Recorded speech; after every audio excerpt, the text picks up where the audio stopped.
What keeps you motivated to continue research and teaching, and what message would you like to give to young economists?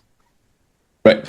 So what keeps me motivated is like once you publish paper, right? So the whole world can read a paper, and I often get contacted, like whether I want to present at this particular conference, or I'd like to do co-authorship, right? Or I get emails from all these journals saying like, hey, would you like to review this paper, right? So all these are very gratifying. You go to conferences, you present your work, right? And people are like, so all these are very gratifying. And then also, like I said, one of my research was used in the Supreme Court of Nepal for one of the cases there.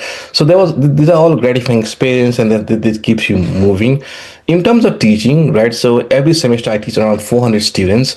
So I go to class, and I'm, there's this deep satisfaction in realizing that I'm imparting my knowledge. So whatever I've learned so far, I'm sort of like, passing that down to, the next generation of students. I'm imparting my, this knowledge. The students, are sort of like learning from me, right? And then I often get emails from students saying like, they really had a good time in that class, right? So there's this one particular topic that they're very interested in, or they ask me follow-up questions. They ask me, this what research paper, can I recommend them? What books, for example, can I recommend them to study further on those topics? So once you start seeing those, so those are very gratifying. And in terms of economics, and the message for young economists in Nepal is that, so in the context of Nepal, and I'll draw a parallel between Nepal and India. So in India, if you look at the overall Indian history, right, economists have been all the economics as a discipline was was motivated in the society, right? So in 1920s, we had B.R. Ambedkar, one of the founding fathers of India, who studied economics at Cambridge, right? We also had Pranab Mukherjee, who was the president of India, who studied economics. You had Manmohan Singh, the prime minister of Nepal, the prime minister of India, who studied economics. At Cambridge, we also had Amartya Sen, who went on to win the Nobel Prize in Economics in 1998. We had Abhijit Banerjee, who won the Nobel Prize in 2019. So in India, economics was very much encouraged, right? So economists were seen like very, so like they were highly regarded. They were seen very nicely. They were students were encouraged to take up economics.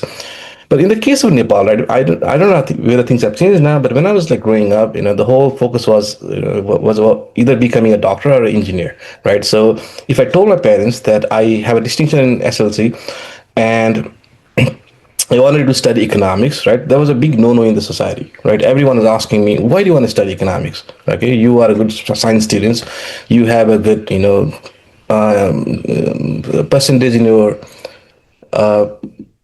percentage in your uh, SLC. Why do you want to take up economics? You should do something science based or computer science, right? So it took me some, convincing, in my own family, to tell everyone that I'm studying economics, right? So even economics was not much encouraged. Now things are changing. I see that in recent time, at least in the last 5 to 10 years, things are changing, and now more and more students are taking economics. But that wasn't the case, right? So economics for a very long time was not very encouraged. Becoming a doctor, becoming an engineer, and then later a chartered accountant was more encouraged. But now things are changing, right? People are understanding the value of economics, right? And economics can also be applied to a lot of these areas, right? So when I went to ICMOD, for example, my program director was very excited because he was a scientist, an atmospheric scientist, who was looking at air pollution, and he saw me, and then he was very excited that I joined the team, because I am trying to understand how these environmental problems, are impacting like people at a social level, right? So he was very excited that I was joining the team, right? So now there is a realization that economics can bring a lot of values, right? So we bring in a lot of values for a lot of social issues, whether it be environmental issues, whether it be issues related to legislation, whether it be to topics related to the economic growth, right? All of those various issues, economics has things to say, right? Has things to contribute to.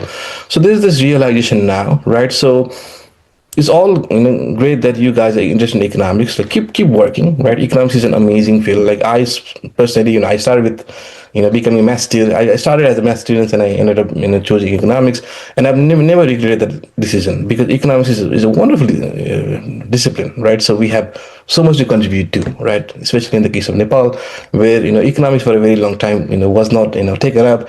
So economic research in general, in a lot of topics, is very still missing in Nepal. So I'm really happy that you're all like interested in Nepal, and all other South Asian countries, right? That is great.